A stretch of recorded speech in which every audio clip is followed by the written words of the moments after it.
welcome to 180 Hangout. Gimana kabar kalian semua nih? Semoga kalian semua selalu dalam perlindungan Tuhan dan sukacita senantiasa dalam Tuhan ya. Nah, sebentar lagi kita akan memuji dan memuliakan nama Tuhan melalui praise and worship. Dan setelah itu kita juga akan mendengarkan firman Tuhan dan sharing yang pasti menjadi berkat untuk kita semua. Sebelum itu, yuk kita berdoa dulu. Tuhan, terima kasih kalau kita bisa mengikuti 180 Hangout hari ini ya Tuhan. Tuhan berkati supaya melalui pujian dan penyembahan kami bisa menyenangkan hati-Mu dan memuliakan nama-Mu. Tuhan, berkati juga sharing dan firman Tuhan yang nanti akan dibagikan supaya bisa menjadi berkat untuk setiap dari kami. Terima kasih ya Tuhan. Di dalam nama Tuhan Yesus kami sudah berdoa bersyukur. Haleluya. Amin. Oke, itu aja dari aku. God bless you and enjoy. Shalom, sahabat 180, gimana kabarnya? Saya percaya kita semua bersuka cita. Hari ini kita mau sama-sama memuji sembah Tuhan. Untuk itu kita bersatu dalam doa. Bapa, kami mengucap syukur Tuhan untuk hari ini, hari yang Kau berikan ya Bapa, untuk apa yang Kau sudah kerjakan Tuhan, lewat kayu salib-Mu Tuhan, kami mengasihi Engkau, dan biarlah hari ini Tuhan kami memberikan hidup kami, hati kami, pujian kami ya Bapa, untuk menyenangkan hati-Mu ya Bapa. Terima kasih Tuhan Yesus.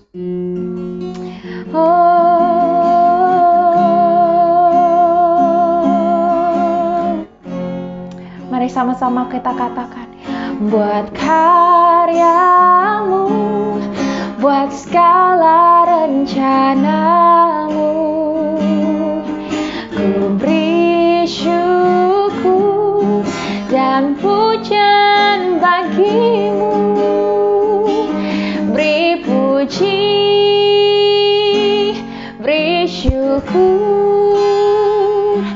Sebab ku tahu Allah bekerja buat kebaikanku. Beri puji, beri syukur. Ku yakin rahmat-Mu besertaku buat karya, buat karya-Mu, buat segala rencana-Mu, ku beri syukur dan pujian bagi-Mu, beri puji, beri syukur. Sebab ku tahu Allah bekerja buat kebaikanku. Beri puji, beri syukur. Ku yakin rahmat-Mu besertaku. Beri puji, beri puji, beri syukur. Sebab ku tahu Allah bekerja buat kebaikanku. Beri puji, beri syukur. Ku yakin rahmat-Mu besertaku. Beri api, beri api, beri hujan seperti yang Kau janjikan.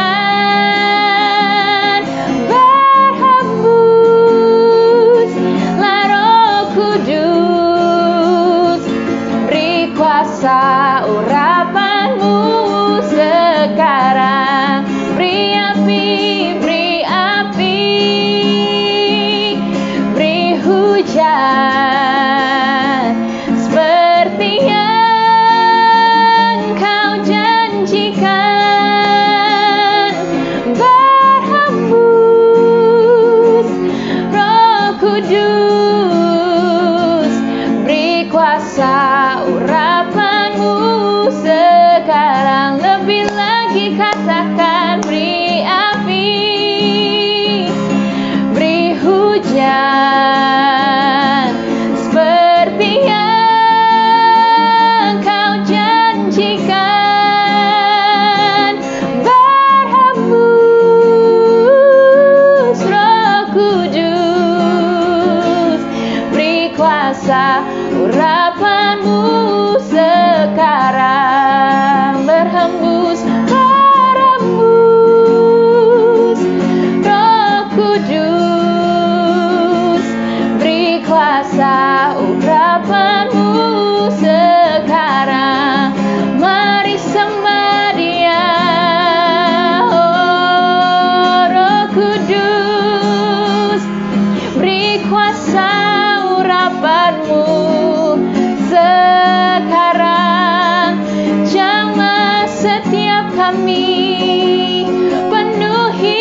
segalanya, sebab Kau segalanya.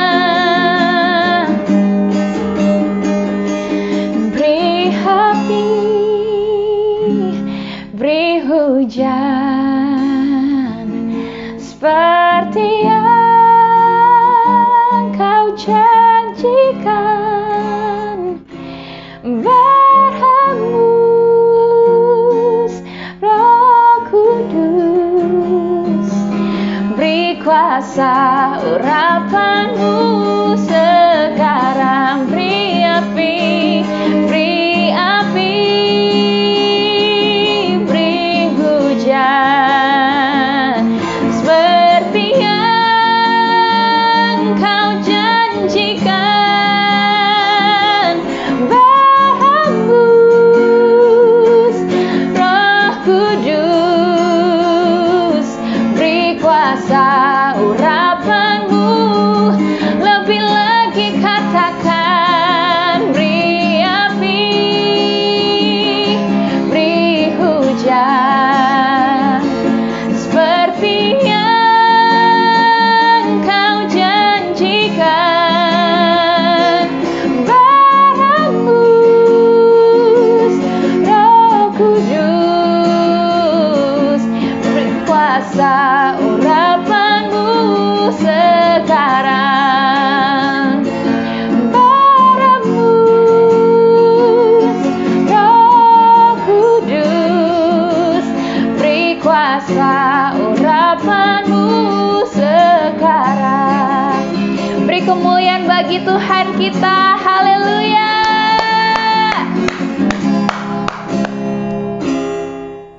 Shalom, Teens 180 Hangout. How are you today? Wah, so excited. Akhirnya kita ketemu lagi setelah berapa lama ini kita tidak ketemu ya. Tapi saya percaya pasti semua kalian dalam keadaan sehat, keadaan baik. Dan hari ini ketemu lagi sama Kak Pierre nih. Dan kita akan bahas tentang firman Tuhan. Dan saya percaya kita semua pasti diberkati. Ingat, siapkan pen, siapkan paper, then you can write it down. Dan saya percaya pasti Tuhan akan bicara banyak sama kita pada hari ini. Tadi kita udah sama-sama muji nyembah Tuhan. Nah, saatnya sekarang kita berdoa yuk. Haleluya. Tuhan Yesus, terima kasih. Hamba percaya bukan satu kebetulan, tapi kami bisa berjumpa Tuhan. Walaupun kami lewat digital Tuhan, tapi kami percaya pertemuan kami hari ini justru mengubah cara pikir kami. Dan Tuhan urapi hamba-Mu, urapi kami semua Tuhan yang saat ini, kami dimanapun kami berada, waktu kami melihat tayangan ini, kami bersama-sama Tuhan dapat menangkap isi hati Tuhan. Roh Kudus bekerja, dan Roh Kudus urapi kami semua. Kami siap untuk terima firman Tuhan pada hari ini. Terpuji nama Tuhan di atas segala-galanya, di dalam nama Yesus Kristus. Haleluya, kita semua katakan amin, amin, amin, haleluya. Wah, aku excited banget nih ketemu sama kalian semua. Dan saya percaya kalian semua pasti juga lagi tersenyum lebar dan juga excited banget. Well, hari ini saya ada di Makau tetap, dan keadaannya kita nggak bisa kemana-mana. Udah mau 2 tahun ini, tapi tetap kita melihat kebaikan Tuhan. Itu yang paling penting. Di tengah keadaan yang paling sulit, di tengah keadaan yang paling berat, ternyata mata kita masih tetap bisa melihat bahwa Tuhan itu baik buat kita semua. Katakan amin. Haleluya. Nah, hari ini Kak Pierre mau bagikan sama kita semua untuk kita semua bisa terbuka dan berpikir lagi dengan caranya Tuhan dan bukan caranya kita. Aku percaya bahwa hari ini kita akan bicara tentang blindfolded. Yes, artinya adalah mata yang tertutup. Banyak sekali mungkin dari kita mengalami yang namanya mata tertutup. Maksudnya apa sih Kak? Kok mata tertutup? Ya, ketika mata kita tertutup, maka biasanya kita nggak bisa ngeliat apa-apa di depan kita. Bener nggak? Bayangkan hari ini kalau memang benar-benar mata kita tertutup. Bagaimana kalau kita tes dulu yuk? Mau nggak? Sebelum kita dengerin firman Tuhan, aku mau ngajak kita tes dulu nih. Ini aku mau buat sama kita semua. This is the test time, oke? Please close your eyes. Kalau bisa, pakai 2 tangan kalian, ya tutup mata kalian seperti gini, pejamkan mata kalian, dan tutup dengan 2 tangan kalian, atau ada kertas, atau pakai apa, paper, mungkin pakai buku, pakai iPad kayak. Yang penting pokoknya jangan sampai ngeliat depan ya. Oke, sudah lakukan itu? Oke, thank you. Sekarang dengerin aba-aba aku ya. Coba, aku mau tanya nih sama kita semua. Apakah kalian bisa melihat sesuatu? Kalau mata kalian tertutup rapat, dipejamkan, dan ditutup dengan tangan, maka pasti saya jamin kalian nggak bisa ngeliat apa yang ada di depan kalian. Betul nggak? Yang kalian lihat itu hanya gelap saja. Kalau benar boleh anggukin kepalanya. Oke. Nah, kalau kalian tidak bisa melihat apa yang ada di depan kalian, tetapi kalian bisa membayangkan apa yang ada di depan kalian atau di sekitar kalian. Betul nggak? Oke. Nah, sekarang bayangkan ini. Bukan hanya kalian bisa bayangkan ada apa di sekitar kalian, tetapi kalian juga dapat membayangkan sesuatu yang bukan ada di sekitar kalian, tetapi jauh di tempat yang lain. Maka seringkali juga waktu kita memejamkan mata kita, bukan hanya kita ada di tempat ini, tapi bisa-bisa kita ada di ruangan yang lain atau di tempat yang lain. Oleh sebab itu ini yang dikatakan dengan kita memiliki pandangan atau berpikiran kita, bayangan kita, imajinasi kita, membawa kita ke tempat yang berbeda. Oke, sekarang boleh buka matanya lagi. Halo, welcome back. Well, kita lanjutin lagi ya. Kenapa aku minta kita tadi tutup mata? Supaya kita bisa merasakan bahwa ternyata Tuhan itu memberikan memberikan panca indera yang sangat luar biasa untuk kita. Satu panca indera kita yaitu namanya adalah mata. Mata adalah satu alat yang sangat-sangat indah untuk dipakai melihat. Ya, untuk dipakai melihat. Artinya dengan mata, maka kita bisa melihat apa yang ada di depan kita. Kita bisa melihat apa yang ada di sekitar kita nih saat ini. Bahkan kita juga bisa melihat screen ketika saya bicara dengan kalian, bukan cuma dengar suaranya. Dan juga dengan mata, bukan hanya kita dapat melihat, tapi kita pun juga dapat menjaga diri kita. Kalau misalnya, wah ada bahaya datang. Atau waktu kita jalan ada lubang di depan. Wah, untung tadi matanya melihat. Coba matanya kalau di handphone terus, bisa kejebur nggak? Bisa kejebur. Oleh sebab itu, mata ini spesial banget. Bahkan mata bukan hanya bisa tadi untuk melihat, bisa untuk menjaga, bahkan kita bisa menikmati sesuatu dengan mata kita. Ya, waktu kita nonton, waktu kita ngeliat mungkin sesuatu yang kita suka ya. Waktu kita membaca, mungkin yang suka ngebaca nih. Atau juga waktu kita membuat karya-karya seni, melukis, menggambar, dan sebagainya. Wow, secara visual art, artinya kita bisa menikmati secara pandangan atau dengan cara melihatnya. Tetapi juga ternyata bukan hanya mata dapat digunakan untuk sesuatu yang baik, sesuatu yang bagus, tapi ternyata seringkali juga banyak orang menggunakan mata mereka untuk sesuatu yang nggak baik atau yang negatif. Nah, mudah-mudahan hari ini kita bisa belajar bahwa mata kita begitu precious, sebab Tuhan memberikan mata kepada kalian, kepada aku, juga semua untuk dipakai menjadi satu alat yang luar biasa. Katakan amin.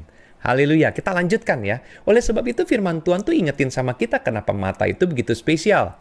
Yuk kita baca firman Tuhan ini, kalau kalian lihat di screen kalian, di dalam Matius 6 ayat 22-23. Dikatakan mata adalah pelita tubuh. Jika matamu baik, teranglah seluruh tubuhmu. Jika matamu jahat, gelaplah seluruh tubuhmu.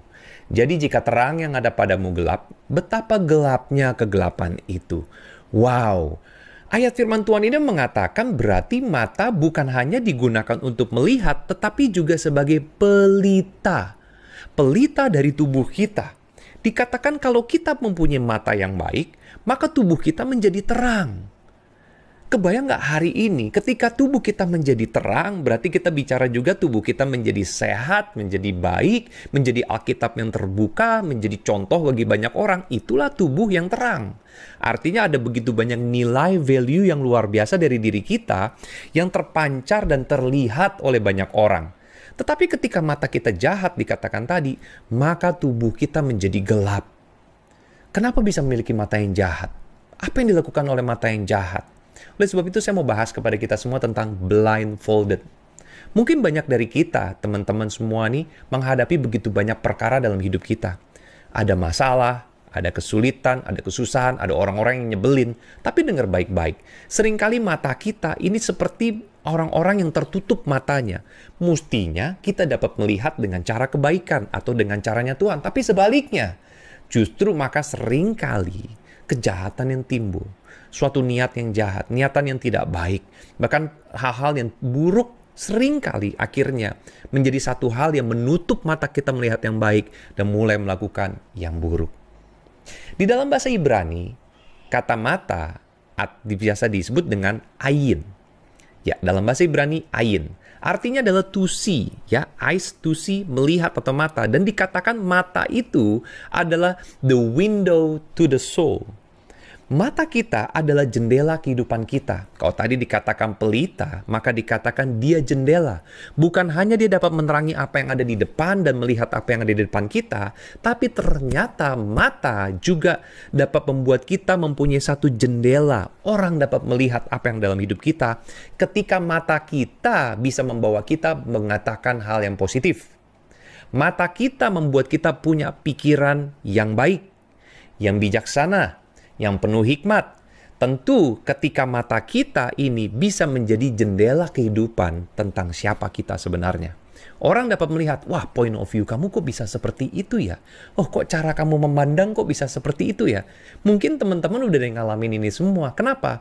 Karena ternyata memang mata kita adalah satu jendela dari kehidupan kita. Wah, luar biasa ya ternyata tentang mata ini. Oleh sebab itu di dalam Amsal 15 ayat 3, firman Tuhan katakan kepada kita semua pada hari ini, bahwa mata Tuhan, ya, mata Tuhan ada di segala tempat, mengawasi orang jahat dan orang baik. Wow, ternyata Tuhan itu mengawasi bukan saja orang-orang yang baik. Bukan saja kita-kita yang bersungguh hati kepada Tuhan, mencari Tuhan dan juga berdoa kepada Tuhan, memuji menyembah Tuhan. Seperti tadi kakak-kakak tadi bawa kita dalam pujian penyembahan. Tapi lebih dari itu, ternyata Tuhan juga mengawasi setiap gerak-gerik kita. Setiap langkah yang kita ambil, setiap perbuatan kita, setiap cara pikir kita, cara pandang kita, ternyata mata Tuhan mengawasi kita. Wah, berarti luar biasa kalau ternyata hari ini kita bisa menggunakan matanya Tuhan dan kita aplikasikan dalam kehidupan kita. Maka kita bisa dapat melihat semua hal yang selama ini kita nggak mau lihat sama sekali. Dan justru kita akan dibawa di dalam satu kebijaksanaan yang baru. Saya percaya itu, katakan amin. Nah, ada satu kisah yang menarik supaya kita bisa lebih jelas lagi kenapa kita bahas tentang mata ini. Kalau kalian ingat kisah ini, dan semua pasti sudah tahu lah ya, kisah tentang Nabi Elia dan Nabi Elisa. Dikatakan bahwa Nabi Elia dan Nabi Elisa ini adalah dua karakter yang sangat terkenal pada zaman mereka, di era mereka, nabi yang sangat berkuasa, diurapi Tuhan di utara Israel. Dan mereka di zaman itu, mereka lakukan satu hal yang luar biasa. Kalau kita lihat sedikit dulu kisahnya tentang Elia. Elia ini adalah satu orang yang berbeda. Kenapa? Dia tinggal di gurun, tetapi dia juga orang yang dipenuhi Tuhan. Dia menyampaikan kabar baik kepada bangsa Israel, tetapi untuk membuat mereka bertobat dan kembali kepada Tuhan. Dan kebayang nggak, di zaman itu, Elia dipakai Tuhan dengan luar biasa, dengan begitu banyak hal yang dikatakan dengan mujizat. Dan bahkan kalau kalian ingat kisahnya, Elia pernah mengalahkan para nabi Baal. Ingat kan kisah itu? Dia menang dengan apa? Memanggil api dari sorga. Waduh. Kebayanglah pokoknya Elia ini berarti dahsyat banget nih. Tetapi juga bukan hanya itu saja. Ternyata Tuhan memakai Elia untuk menjadi saluran untuk Elisa mengikut jalan Tuhan. Bagaimana caranya? Ya, Tuhan mengirim Elia kepada Elisa. Siapa Elisa ini? Totally different daripada Elia. Tahu nggak? Elisa ini hanya anak seorang petani. Ya, hari-hari dia ada di ladang, dia bekerja keras, dia satu orang yang sungguh-sungguh dan ya orang biasa saja petani bekerja di ladang. Tetapi sesuatu yang berbeda adalah apa? Dia tetap takut akan Tuhan. Dia mengenali siapa Allah Israel, dia menjaga hubungan dengan Allah. Oleh sebab itu Allah berkenan kepada dia. Allah mengutus hambanya yaitu Nabi Elia untuk datang dan membawa Elisa menyertai dia, yaitu sebagai bujangnya atau sebagai servantnya, sebagai abdinya ya. Saat itu dikatakan orang yang membantu Elia kemanapun dia pergi. Dan ternyata apa? Saat itu juga waktu Elisa dipanggil, maka Elisa mengambil satu keputusan yang besar untuk mengikut Elia dan mengikut jalannya Tuhan. Dia meninggalkan rumahnya, dia meninggalkan ladangnya. Ini berarti dia meninggalkan keluarganya juga, orang tuanya. Artinya dia meninggalkan zona nyaman dia. Kebayang nggak hari ini? Kalau kita harus meninggalkan zona nyaman kita dan harus ikut Tuhan. Seringkali kita terpaksa dulu harus ketemu masalah baru kita ikut Tuhan. Tapi saya percaya anak-anak muda zaman sekarang berbeda. Mereka tidak seperti itu. Nggak ketemu masalah dulu baru ikut Tuhan. Tapi sebaliknya aku percaya kalian semua ini, 180 Teens, 180 Hangout, kalian pasti percaya satu hal bahwa apa? Kalian sungguh-sungguh kepada Tuhan, kalian cari Tuhan dengan sungguh-sungguh. Oleh sebab itu, setiap langkah yang kalian ambil, itu kalian berikan yang terbaik untuk Tuhan. Nah, kita lanjutkan kisah ini. Lalu oleh sebab itu ketika Elisa berjalan bersama dengan Elia, kebayang nggak perjalanan itu mengajar begitu banyak hal di dalam kehidupan Elisa. Elisa melihat dengan matanya bagaimana Elia itu adalah seorang nabi yang luar biasa. Seorang nabi yang diurapi, bahkan seorang pengajar dan guru yang luar biasa bagi Elisa. Nah, berjalannya waktu setelah mereka melewati perjalanan bersama-sama mungkin kurang lebih sekitar 8 tahun. Sampai pada akhirnya firman Tuhan sampai kepada Elia, kalau Elia akan selesai tugas dan dipanggil oleh Tuhan. Ya, bayangkan ini, Elia bisa dengar dan bisa tahu mau dipanggil sama Tuhan. Hah? Kok bisa ya? Kenapa tidak? Sebab Tuhan bicara kepada nabinya. Tuhan bicara kepada para nabi. Kenapa Tuhan bicara kepada nabi? Yes, jangan salah dulu ya. Para nabi itu bukan peramal. Para nabi itu bukan ahli nujum. Tidak, tetapi mereka adalah perantaranya Tuhan. Para nabi pada zaman itu dipakai oleh Tuhan dan diurapi oleh Tuhan untuk menyampaikan perkataan Tuhan kepada bangsa. Tuntunan kepada bangsa-bangsa yang Tuhan kasihi, kepada umatnya, melalui nabi-nabi yang Tuhan pilih. Oleh sebab itu peranan nabi itu sangat penting sekali pada zaman itu, sebagai abdinya Allah. Ya, orang yang menyampaikan the message of God atau messenger of the Lord. Nah, kebayang dong hari ini kalau kita semua bisa menjadi orang-orang yang dipilih Tuhan untuk menyampaikan kabar baik. Pasti dahsyat banget. Nah, kita lanjutkan kisah ini. Oleh sebab itu, ketika sudah tahu bahwa Elia akan dipanggil oleh Tuhan, ternyata saat itu juga Elisa nggak mau ninggalin Elia. Bahkan Elisa bilang sama dia gini, aku tidak akan sekali-kali pun meninggalkan engkau Tuanku. Sampai udah disuruh pergi sama Elia, kebayang gak? Udah jangan ikut saya lagi, you're done, you're finished. Kamu udah cukup belajar, sudah selesai, sudah cukup, silakan jalani panggilanmu. Tetapi dia katakan tidak. Kenapa? Dengar ini baik-baik. Ada sesuatu yang menarik dan saya rasa ini ada di dalam hatinya Elisa. Elisa melihat sesuatu yang luar biasa dalam kehidupan Elia. Dia pengen jadi kayak Elia. Oleh sebab itu dia katakan dengan jelas saat itu bahwa apa? Aku meminta dua bagian daripada rohmu. Kebayang nggak? Dua bagian daripada rohnya Elia. Lalu Elia katakan bagaimana mungkin? Dia kan harus terangkat. Ternyata saudara tahu nggak? Kebayang nggak teman-teman? Dia itu bukan dipanggil Tuhan berarti mati. Tidak. Ternyata kisahnya berbeda. Elia dipanggil artinya dijemput oleh Tuhan dengan keretanya. Dibawa naik ke sorga. Ya, tanpa melewati proses kematian. Dia diangkat ke sorga. Berapa banyak dari kita yang mau masuk surga, diangkat ke surga? Wah, amin. Haleluya. Mungkin nanti kita sama-sama rapture ya, dibawa ke surga ya. Haleluya. Kenapa tidak ya? Nah, kebayang nggak saat itu juga, Elia akan berangkat ke surga. Dan ternyata, Elisa meminta, yaitu dua bagian dari rohnya Elia. Dan akhirnya apa yang terjadi? Elisa mendapatkan apa yang dimiliki oleh Elia melalui jubahnya yang diberikan kepada Elisa. Mulai saat itu juga setelah Elia terangkat ke sorga, ya dijemput dengan kereta, lalu saat itu juga Elisa pergi menjalankan tugasnya dan dia menjadi satu orang yang luar biasa.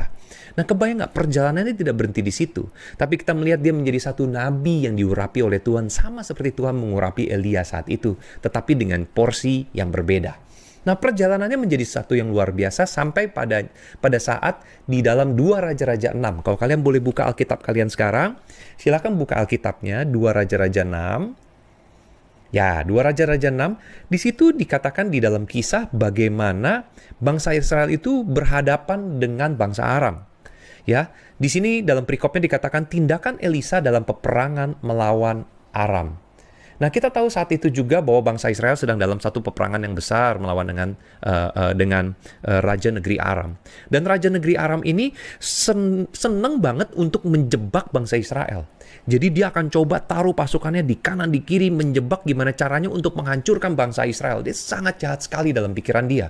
Dia memakai matanya untuk menghancurkan bangsa Israel. Tetapi apa yang terjadi? Ternyata Tuhan bicara kepada Nabi Elisa. Sehingga Elisa selalu menyampaikan kepada orang-orang Israel untuk jangan pergi lewat situ, jangan lewat jalan situ atau lewat sana. Selalu ada message dari hamba Tuhan ini kepada orang Israel supaya orang Israel itu terjaga dari serangan Yaitu tadi, tentara Raja Aram. Dan apa yang terjadi? Raja Aram sangat kesel sekali. Wah, dia kesal sekali sampai dia pikir gini, kenapa setiap kita kirim orang, kirim misi kok gagal? Kita tidak pernah bisa menghajar atau menghancurkan orang-orang Israel ini. Wah, lalu dia mulai berpikir, coba bayangkan diri Anda hari ini sebagai Raja Aram. Ketika kita pakai mata atau kacamatanya Raja Aram saat itu, dia penuh dengan kekecewaan. Bayangkan coba, dia kesel kenapa? Setiap rencana yang dia buat gagal. Dia mau hancurkan Israel, gagal.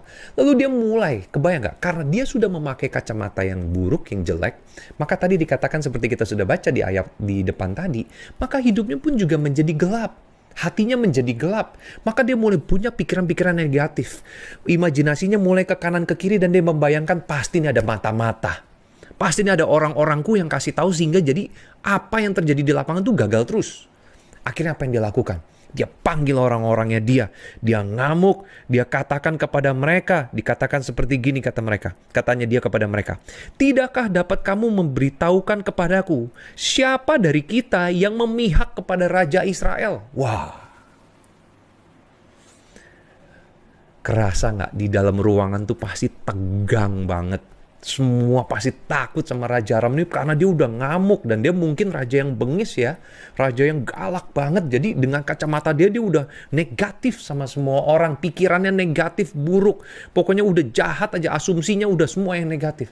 Tapi ternyata ada sesuatu yang luar biasa yang firman Tuhan katakan di sini, karena di ayat 12-nya di dalam 2 Raja-Raja 6 ayat 12 itu dikatakan, tetapi berkatalah salah seorang pegawainya, tidak tuanku raja, melainkan Elisa nabi yang di Israel, dialah yang memberitahukan kepada Raja Israel tentang perkataan yang diucapkan oleh tuanku di kamar tidurmu. Wow! Elisa dapat mengetahui segala sesuatu dan berbicara sebab Allah berbicara kepada dia. Bayangkan ini, betapa kesalnya Raja Aram itu kepada Elisa. Oleh sebab itu, ketika dia tahu tentang Elisa, dan sebenarnya Elisa ini berarti di mata dia langsung naik nih. Dia langsung bayangin, wah ini berarti nih orang dahsyat. Kok dia bisa tahu, kok dia luar biasa ya. Gimana caranya ya? Maka apa yang terjadi? Dia kirimkan pasukan dia. Dia katakan kirimkan pasukan, tangkap Elisa itu dan hancurkan dia.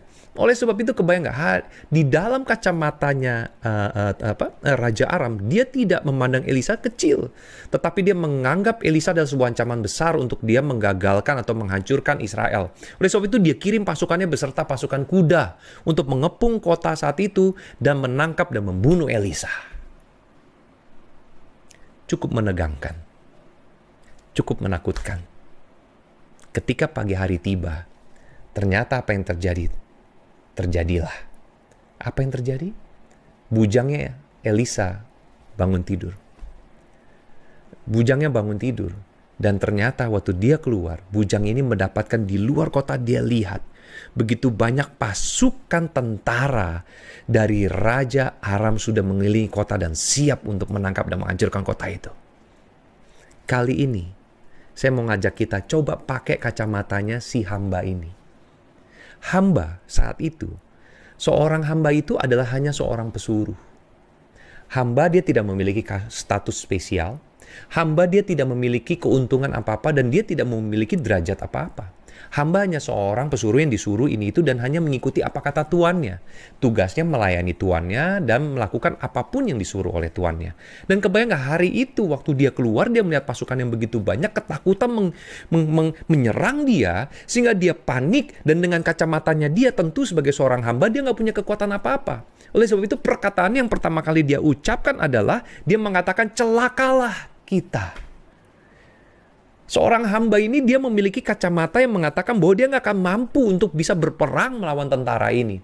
Jadi dia langsung memandang dengan negatif. Inilah kriteria seorang hamba.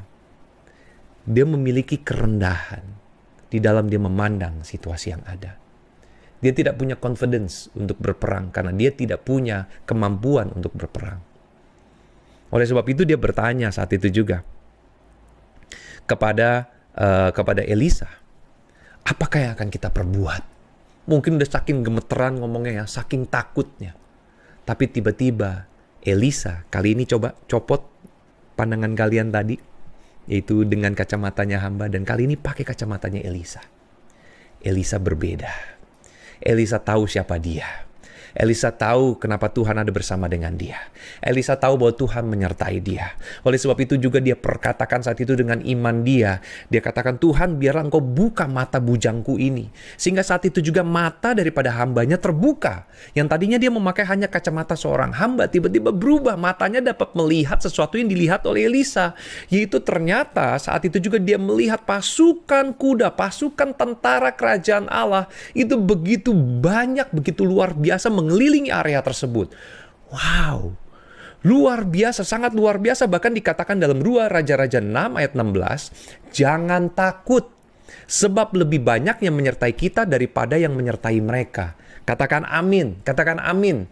Boleh nggak kita perkatakan dengan kacamatanya Elisa pada hari ini? Perkatakan dengan iman kita bahwa apa? Yang menyertai kita, roh Allah yang bersama dengan kita, penyertaan malaikat Tuhan dari bala tentara surgawi yang bersama dengan kita itu lebih besar dari setiap situasi yang paling sulit di hadapan kita. Katakan amin. Haleluya. Gitu dong. Haleluya, luar biasa. Wow, dan bukan hanya itu saja. Itu adalah kemenangan pertama buat Elisa menyatakan di depan bujangnya bahwa apa? Dia tidak memakai kacamata yang biasa-biasa. Dia memakai matanya Allah. Dia tidak tertutup matanya, tetapi dia melihat seperti dengan apa yang Tuhan lihat. Dan kemudian apa? Dia memberanikan dirinya untuk turun menghadapi tentara Aram tersebut. Maka tentara Aram datang kepada dia dan dia katakan, aku akan ajak engkau kepada orang yang kau cari. Ternyata, kok bisa seperti itu? Kenapa tentara Aram tidak bisa mengenali dia? Karena dia juga berjalan dan dia berdoa. Dia katakan kepada Tuhan, Tuhan butakanlah mata mereka sehingga mereka tidak bisa melihat bahwa Elisa adalah Elisa. Dan akhirnya Elisa mengajak mereka, membawa mereka ke Samaria, ke tengah-tengah bangsa Israel. Dan saat itu juga tentara Aram ini, maka Elisa berdoa lagi dan meminta Tuhan untuk membuka mata mereka. Dan deng. Ternyata saudara yang kasih Tuhan, sesuatu yang tidak diekspektasi oleh mereka. Mereka ada di tengah-tengah tentara Israel. Wah, saudara, saya rasa ini adalah, kalau kita lihat kemenangan beberapa kali ya, Elisa bukan hanya tadi menunjukkan bahwa Tuhan ada bersama dengan dia, tapi kemudian dia mengelabui lawannya, oke? Lalu kemudian bukan hanya dia mengelabui lawannya, berikutnya adalah apa? Kemenangan telak. Saat itu juga, saudara, kebayang nggak teman-teman? Elisa bisa mengatakan, hancurkan mereka. Pasti habis sudah. Selesai sudah ceritanya. Bahkan di situ dikatakan Raja Israel sampai bertanya kepada Elisa, dikatakan, kubunuhkah mereka Bapak? Karena mungkin udah gemes nih, ya, Raja Israel, bahkan sampai tentara Israel udah pengen banget nih membalas dendam dan menghancurkan tentara Aram yang ada di tengah-tengah mereka yang tidak berdaya. Tetapi tiba-tiba Elisa tidak memakai mata emosi seperti yang lain. Elisa tidak memakai kacamatanya Raja Israel. Elisa tidak memakai kacamatanya orang-orang yang mau balas dendam. Tidak. Tetapi dia memberikan sesuatu yang berbeda, yaitu kemenangan yang lebih daripada balas dendam. Kalau kita saat ini mungkin dijahatin orang, mungkin saat ini punya masalah yang begitu banyak yang kita nggak ngerti bagaimana untuk handle-nya. Bahkan mungkin kita seringkali terpojok dengan situasi sampai kita pengen bales rasanya. Nanti ya kalau aku udah gini, oh nanti ya kalau aku udah dapat kebaikan, oh nanti ya kalau aku udah sembuh, oh nanti ya kalau aku udah dapat, mungkin udah jadi kaya dan sebagainya. Jangan pikirkan semua hal yang negatif. Ingat, kalau mata kita baik, tubuh kita akan terang dan menjadi baik. Tapi kalau mata kita jahat, maka kita pun akan menjadi gelap. Dan itulah yang dilakukan oleh Elisa. Di situ dikatakan kepada raja itu, dikatakan, untuk hidangkanlah makanan dan minuman di depan mereka, supaya mereka makan dan minum lalu pulang kepada tuan mereka. Wah, ini sesuatu yang berbeda. Cara pikirnya beda, cara pandangnya berbeda. Kok bisa berpikir seperti itu? Kok bisa punya pandangan seperti itu? Karena dia sudah mengangkat apa yang menutup mata dia. Elisa bukan orang yang biasa. Katakan amin. Katakan amin. Haleluya. Apa yang terjadi yang dilakukan dengan Elisa? Mungkin banyak dari kita akan pikir gini, wah, Elisa ini melakukan gerakan yang bodoh. Dia salah, kalau kayak begini pasti ntar dibalas. Tidak. Justru sebaliknya, dikatakan setelah dikasih makan orang-orang itu, tentara Aram disuruh pulang. Dan kebayang nggak? Saya yakin banget, kemenangan inilah yang diterima oleh Elisa. Kemenangan berkali-kali lipat, berkali-kali ganda. Kenapa? Karena kejahatan dibalas dengan kebaikan. seperti menaruh bara di atas kepala lawannya. Dan saat itu juga saya percaya waktu tentara Aram pulang, maka firman Tuhan katakan sejak itu tidak ada lagi gerombolan-gerombolan Aram memasuki negeri Israel.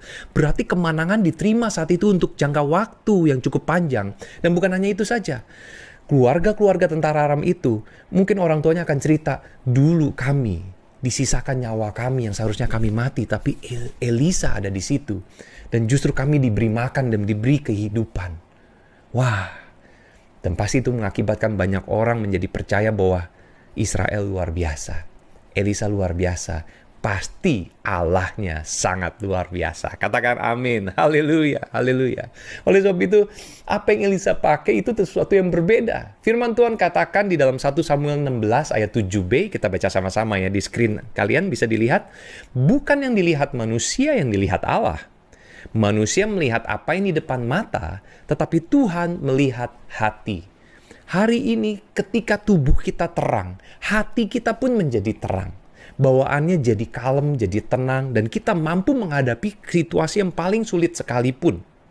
Nah, tetapi kisah ini tidak berhenti sampai di sini saja. Saya mau lanjutkan sedikit ya, kita masih punya waktu sedikit. Karena apa yang terjadi? Setelah itu perjuangannya tidak habis di sini. Ternyata kalau kita baca terus di situ, Raja Aram tuh nggak habis akal. Akhirnya dia coba serang lagi Israel, bahkan dia mencoba membuat Israel itu mengalami yang namanya kelaparan. Nah, kali ini kebayang nggak? Mungkin Raja Aram memang dari awal, tadi kita sudah dengar ceritanya, memang sudah mempunyai mata yang gelap, tertutup, blindfolded. Dia punya hati yang jahat, mau lakukan selalu yang buruk. Tetapi apa yang terjadi?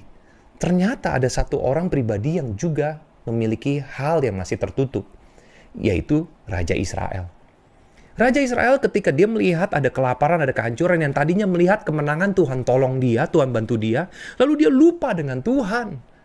Dia melihat bahwa ada kehancuran, ada kesulitan, ada kesusahan, maka mudah sekali dia untuk mengatakan hal ini. Dia marah kepada Nabi Elisa. Bahkan dia sampai mengatakan di dalam 2 Raja-Raja 6 ayat 33, dia katakan, selagi ia berbicara dengan mereka, datanglah raja mendapatkan dia, yaitu mendapatkan Elisa. Dan berkatalah raja kepadanya, sesungguhnya malapetaka ini adalah daripada Tuhan. Mengapakah aku berharap kepada Tuhan lagi? Wow. Pasti dia sangat kecewa. Pasti. Kalau kita bisa melihat ini satu konteks yang luar biasa. Dia tetap memakai kacamata manusianya yang lemah. Dia tetap memakai kekecewaannya sehingga dia mengucapkan perkataan yang seharusnya tidak diucapkan. Dia lupa kalau Tuhan pernah tolong dia. Dia lupa kalau Tuhan begitu baik bagi bangsa Israel. Dan apa yang dia lakukan? Sebaliknya malah dia mencoba untuk apa? Membunuh Elisa. Bukan cuma marah, tapi dia mau membunuh Nabi Elisa. Tetapi Nabi Elisa yang dipenuhi dengan roh Tuhan ini, justru dia mengatakan perkataan yang sangat bijak. Dikatakan sekalipun Tuhan membuat tingkap-tingkap di langit, masakan hal itu mungkin terjadi? Jawab Abdiallah, sesungguhnya engkau akan melihatnya dengan matamu sendiri, tetapi tidak akan makan apa-apa daripadanya. Artinya, masa sulit, masa susah akan lewat. Tapi dikatakan bahwa bujangnya orang-orang kiriman raja dan raja sendiri, mereka tidak akan menikmatinya. Mereka tidak akan melihat dengan mata mereka lagi. Kenapa? Karena mereka sudah menutup mata mereka. Mereka sudah terkontaminasi dengan begitu banyak hal yang buruk di dalam diri mereka. Sehingga mereka tidak bisa melihat hal-hal yang baik dan yang Tuhan mampu lakukan. Hari ini Kak Pierre cuma mau ingetin sama kita semua sama seperti apa yang Alkitab tulis. Sebab mata Tuhan tertuju kepada orang-orang benar. Dan telinganya kepada permohonan mereka yang minta tolong. Tetapi wajah Tuhan menentang orang-orang yang berbuat jahat. 1 Petrus 3 ayat 12. Ingat ini baik-baik kepada kita semua. 180 Hangout, para teens, dengar baik-baik. Mata Tuhan itu tertuju kepada kita semua yang berbuat baik dan berbuat jahat. Apapun yang kita lakukan, gerak-gerik kita, Tuhan tahu. Tuhan mengenali kita semua. Dan justru Tuhan menunggu. Dan Tuhan ada dan hadir di setiap doa kita. Kalau hari ini kita mau minta tolong, kalau hari ini kita nggak mau kita lepaskan kacamata pribadi kita dan kita pakai kacamatanya Tuhan, maka kita bisa melihat bahwa apa? Pertolongan Tuhan tidak akan pernah terlambat. Aku percaya bahwa apa? Tuhan tidak akan pernah meninggalkan kita semua. Ingat, firman Tuhan katakan, no eye has seen, no ear has heard, and no mind has imagined. Tidak pernah ada, belum pernah mata melihat, belum pernah mungkin telinga mendengar, belum mungkin pernah timbul dalam hati, tetapi itulah yang Tuhan sediakan bagi kita. Kebaikan, kemenangan, masa depan yang lebih luar biasa, terobosan. Semua bisa diputar balik dari keadaan yang paling buruk hari ini yang kita lewati. Hari ini aku mau kembali lagi kan kepada kita semua. Kalau mata kita tertutup, ingat, jangan biarkan imajinasi kita sampai kemana-mana, sehingga mengotori pikiran dan hati kita, dan akhirnya membuat yang namanya tubuh kita menjadi gelap. Pelita itu menjadi padam. Jangan biarkan kegagalan, kehancuran, kemarahan, orang yang jahat sama kita, membolehkan kita menjadi juga sama seperti mereka. Jangan copy-paste kejahatan orang. Jangan copy-paste perkataan orang yang buruk kepada kita. Jangan lakukan segala sesuatu yang negatif yang orang lakukan kepada kita. Tapi sebaliknya, jadilah seorang pemenang. Jadilah anak-anak muda yang tahu bagaimana untuk bersikap. Pakailah kacamata Elisa mulai hari ini. Pakailah kacamatanya Tuhan hari ini. Bagaimana mata Tuhan itu datang untuk memberikan apa? Kekuatan kepada kita semua. Hari ini, mau nggak kita semua anak-anak Tuhan melihat kemenangan yang baru? Elisa sudah melewati satu proses yang besar. Tapi lihat bangsa Israel, Raja Israel, akhirnya nggak terima apa-apa. Orang-orang itu, mereka mengalami kegagalan karena apa saat itu? Karena mereka memakai kacamata mereka terus. Mereka kesal, mereka gampang marah, mereka kecewa, mereka pakai cara mereka, dan menghasilkan kegagalan yang luar biasa. Hari ini, biar kita semua bangkit lagi ya. Teman-teman di 180 Hangout, yuk kita bangkit lagi. Yuk kita pakai kacamata yang baru lagi, supaya kita sesuai dengan apa yang Tuhan mau. Hari buka semua yang menutupi mata kita. Biarkan Kak Piar berdoa buat kalian semua ya. Angkat tangan kalian saat ini yuk, buka hati kalian yuk. Tuhan Yesus, hamba berdoa saat ini, buat setiap anak-anak Tuhan di 180 Hangout, Tuhan memberkatimu, Tuhan mengurapimu, Tuhan menyertaimu, bahkan Tuhan mengangkatmu. Tuhan menguatkanmu kembali di dalam nama Yesus, bahkan Tuhan memulihkan hati dan pikiranmu. Sehingga tubuhmu menjadi terang, sehingga engkau menjadi pelita di tengah kehidupanmu, di tengah pertemanan, persahabatan, di tengah keluarga. Orang dapat melihat ada kuasa Tuhan dalam hidupmu. Maka hari ini Tuhan berkati 180 Hangout, berkati teens, berkati anak-anak Tuhan, jadikan mereka berbeda. Sebab Allah kami adalah Allah yang berbeda. Terima kasih Tuhan Yesus. Kiranya Tuhan berkat-Mu menyertai mereka senantiasa pada hari ini. Dan semua mereka dapat melihat. Mereka bukan dengan mata mereka, tetapi dengan matanya Kristus. Terima kasih Tuhan. Kami percaya kasih-Mu sempurna atas kami semua. Di dalam nama Tuhan Yesus, haleluya. Kita semua katakan, amin. Haleluya. Tuhan Yesus berkati kita semua. Sampai ketemu lagi ya. God bless us all.